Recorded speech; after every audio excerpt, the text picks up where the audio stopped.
Aha!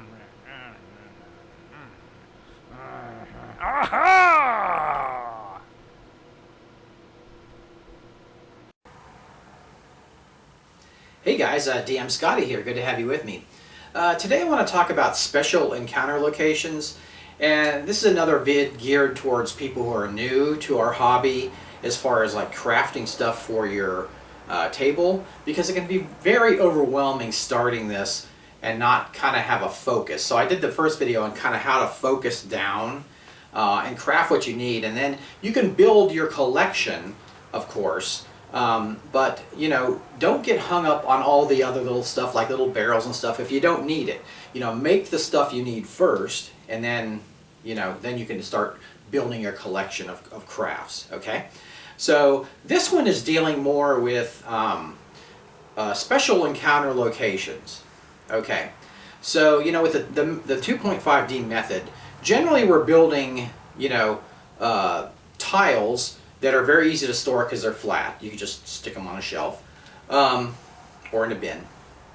But with 3D, like if you want to make a special location, like a 3D location, that can be not only a lot more work, but there can be storage issues. So I want to talk a little bit about these 3D locations and kind of my philosophy on them.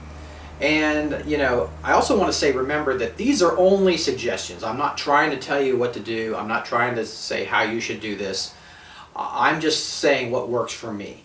Some people want to build every location a 3D location. Other people like me don't. So and only do it for special circumstances. So remember that when you watch these vids, that these are only suggestions. I'm not trying to tell you how to do it.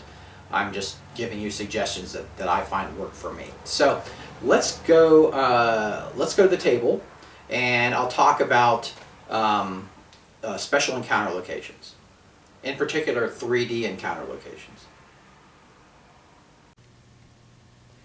I want to talk about special encounter locations, and these can be anything like from idols to special props in your encounter, and those can really add a lot to the encounter. Now, when you think about these special encounter locations, what I like to do is think, do I really need it, or can I just ascribe it to the characters? Because that's a lot of work to build something if you don't particularly need it. So for example, on a video I did with the goddess altar, I actually used the altar in the location. It's a 3D piece.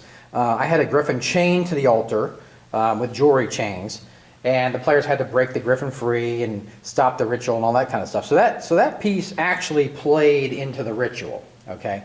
Now I did have another location recently in a game. My players went into a dragon cave, and the dragon cave has dragon's teeth stalagmites that are in the front of the cave, and then I had the perch where the cave entrance is. Okay, so I could have I had a dragon head overhanging, like a carved, a roughly hewn dragon head hanging over the cave, and I could have crafted that, but really it's cool, but it doesn't really have anything to do with the encounter as far as like interacting with it. So I like to try to only build things that are interact with. So they really only spent a few moments at the front of the cave, and so I'm going to do all this work to build this, and then they're going to look at it for 5 minutes or a few minutes, and then they may never see it again. So that's a lot of work to do for something like that.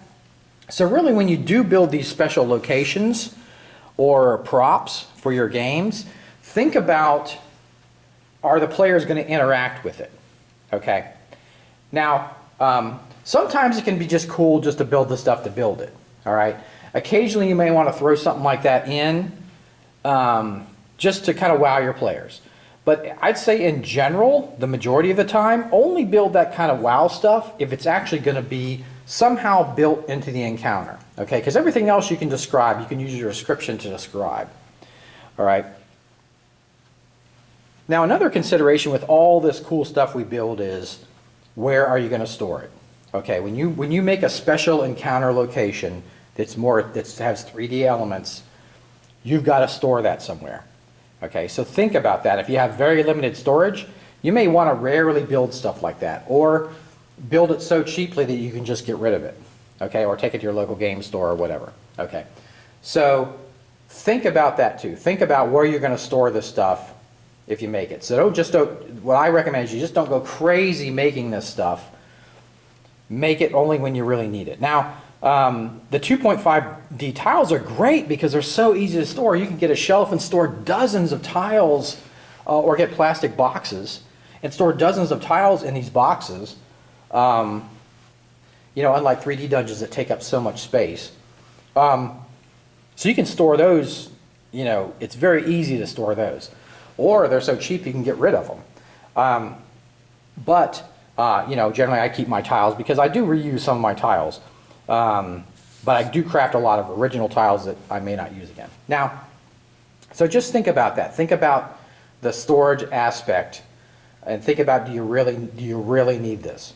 So these are kind of my 2 cents about building a special encounter location that may be more 3D than the tiles themselves.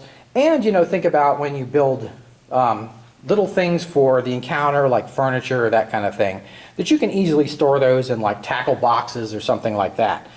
Those are fairly easy to store. It's just this big stuff that can be really difficult to store. So I just want to give you a little bit of my thought on that and how I approach it. So I hope these videos are helping some people who are newer to this and haven't, you know, been in the hobby long enough to think about this kind of stuff. So I just wanted to kind of clarify that, and I'll see you next time on The Craft.